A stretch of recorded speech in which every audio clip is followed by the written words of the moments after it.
วิวโฟกันเลยทำไมทีวิวโฟกันเลยจะทางมันไก่เนาะทางมันแต่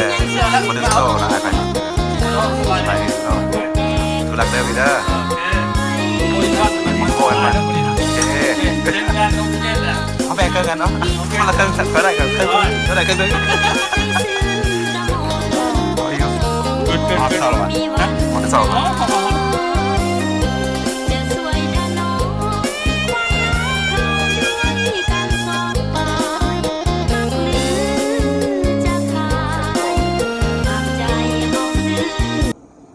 น้องไม่นี่จะเอารางวัลที่หนึ่งบ่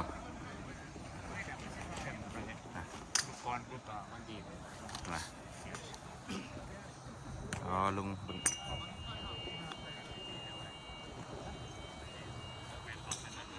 ต้องอายเลยลุง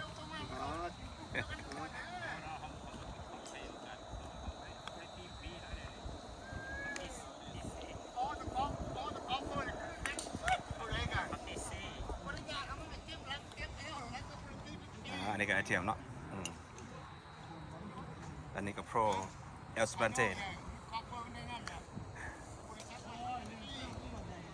โอ้งามเลยเนี่ยทูฟัดนี่ไอ้ลุงสบายดิเป็นไงมื้อนี้ฟอร์มลงวะฟอร์มเอารางวัลที่หนึ่งวะบอลนะเอาเตะโฮเอ็นวันกับพ่อแล้วเนาะคุมเดียวไม่มาเห็นแม่เลยเที่ยวงามคุณน่ะ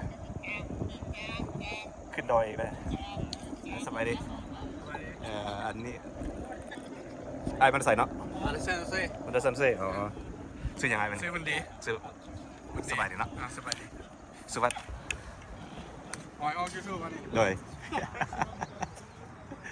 เอาโซ่สิบวิวดูให้คนลาวเบิ่งได้เลย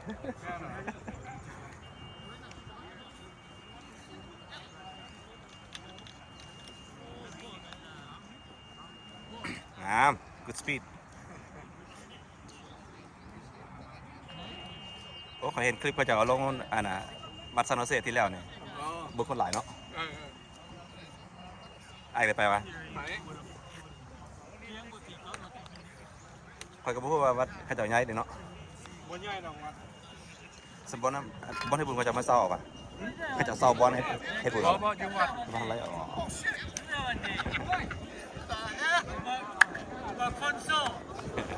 อันนี้ก็เล็กเนาะ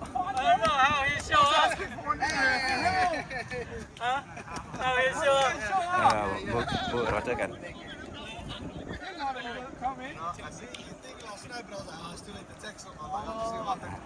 สบายดีไอ้สบายดีมันใส่เนาะซาลาเซ่อ๋อนี่มันจะจะเป็นเซลเต้ก๊อฟไชโน่อ่ะสบายดีก๊อฟไชโน่สบายดีสิเนาะสุกี้ป่ะสบายซานโนเซ่อ๋อซานโนเซ่โอ้ซานโนเซ่ทีมใหญ่เนาะ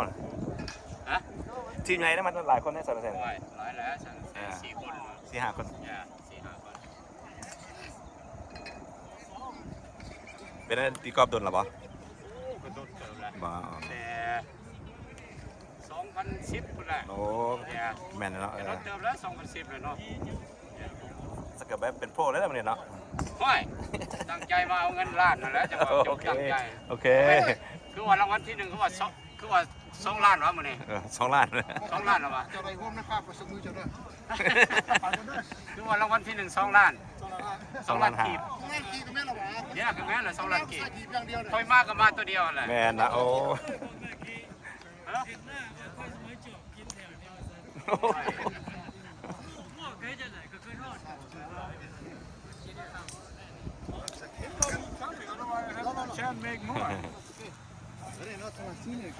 ไปเด้อสบายดีซื้อยังเนาะคาเฟ่ป่ะสวัสดีมาได้ใส่โอลิเวียโอ้นี่คุณเล่าโอลิเวียสินะเขาเมียนมาโอ้มาน้ำฟันอันนั้นตีอันมาน้ำมูตีแก้วโอเคโอ้ใครกับมูแก้ว Another four from Olivia เนี่ย Another four from Olivia I know this bro this is 2 handicap right here wow good luck okay today take out a 5 good luck hey นั่น Make sure you stay behind us. Here's the pro มาละโปรมาละ This โปร is มาละ a fairground Richmond Pro. นายร้อย นั่น What's up, bro? You got that right? Yeah.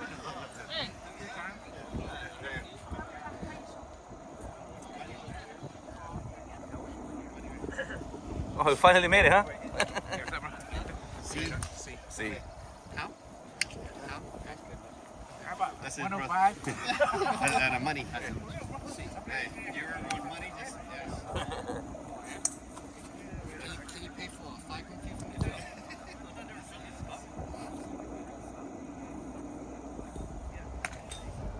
That's your cook, right? Yeah. I mean, that's all you And how want. the hell is that guy has got 22? Huh? You lucky we don't get 25. เบิกบอร์ด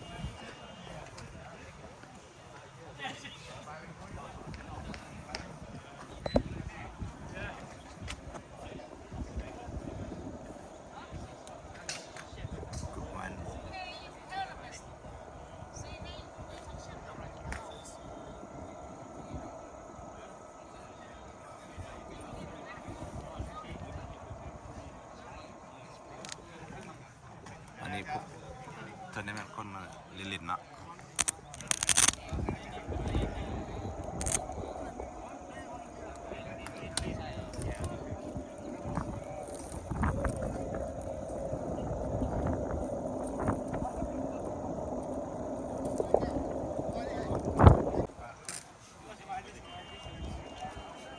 เดี๋ยวได้ขอสัมภาษณ์เด้อโอ้ยโผล่มาแล้วHow was your off yesterday? ว่า we didn't play we wasn't here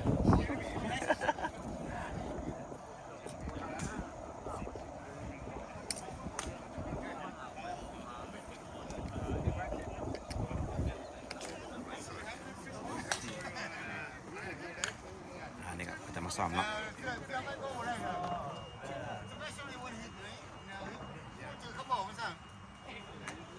สบายดี Somebody? มาได้ใส่เนาะ Sacramento. สักมาโต้อาเซียน Senor. อาเซียนยินดีรู้จักเนาะ Okay. คนรักมือดีเด้อโชคดี Okay. สบายดีไอ้ สบายดี มาได้ใส่ มาจากซักเมนโต สักมาโต้คือกันอ๋ออาเซียนเนาะ ซื้อโอ๊ต โซดยินดีรู้จักไอ้โอ๊ตขอสุวัสดิ์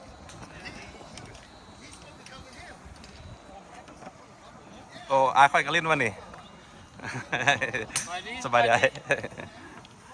เป็นอะไรคนรักมือนี่นะ โอ้กูหลักอยากได้อัน10,000หมดแล้ว จุดประสงค์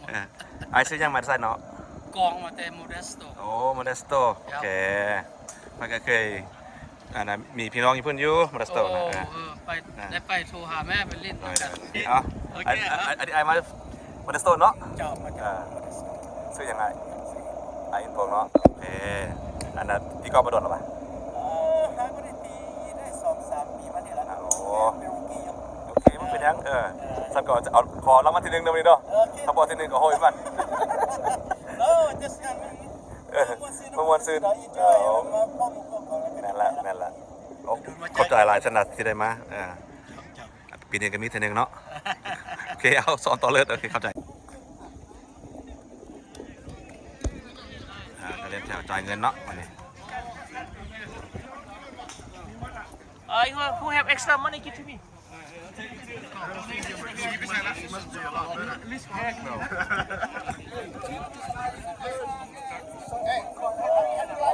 Coming here and decide this one. You got ripped off, man. They did me 20.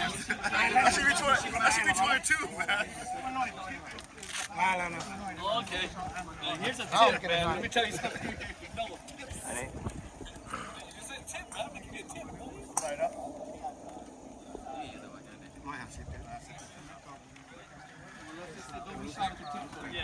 ไปแจกแล้วคนนี้แจกเบี้ยวันนี้เอาเข้าที่กันเลยงั้นนี่ไอ้ผมว่าคนนี้ผมว่าซะ มี4คนพอดีมานี่อีก4 ไปว่าอีพ่อมาเย็นเจอไปมีเมียว่าเจ้าเห็นยังไงเดี๋ยวซื้อมาเย็นก่อนนี่ เดี๋ยวคัดกันเขาความรักก็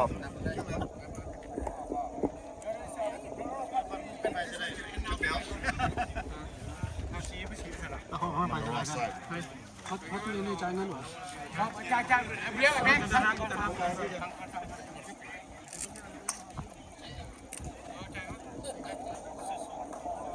สบายดีอันนี้ก็อากาศเนาะอันนี้ก็พี่ก๊อฟมาจากปีละปีแล้วนะปีท้ายแล้วได้ไหมก่อนลูกมาจากกระเตียนทุกคนประหัดเนาะ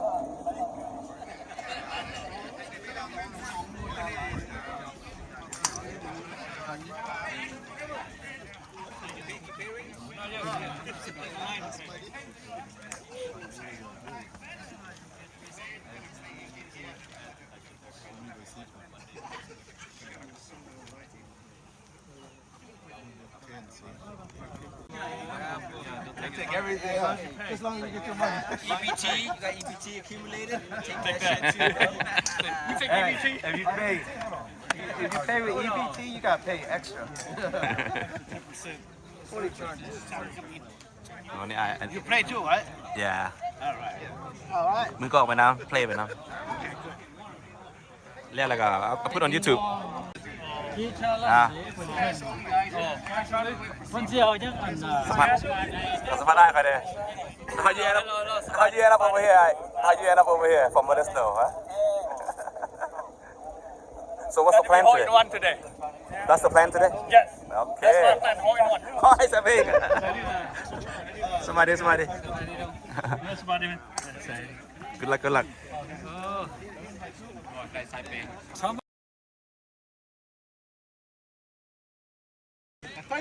ไอ้พรขอสัมภาษณ์ได้ไหม Somebody, เป็นอะไร how this thing come about a lot of people out. Everybody come in, support our association. Yeah. You know, and we have a lot of people show up today. Good I want to thank everybody. Appreciate it. นี่ก็นะสมาคมเนาะเราเป็นคน set up the whole event yeah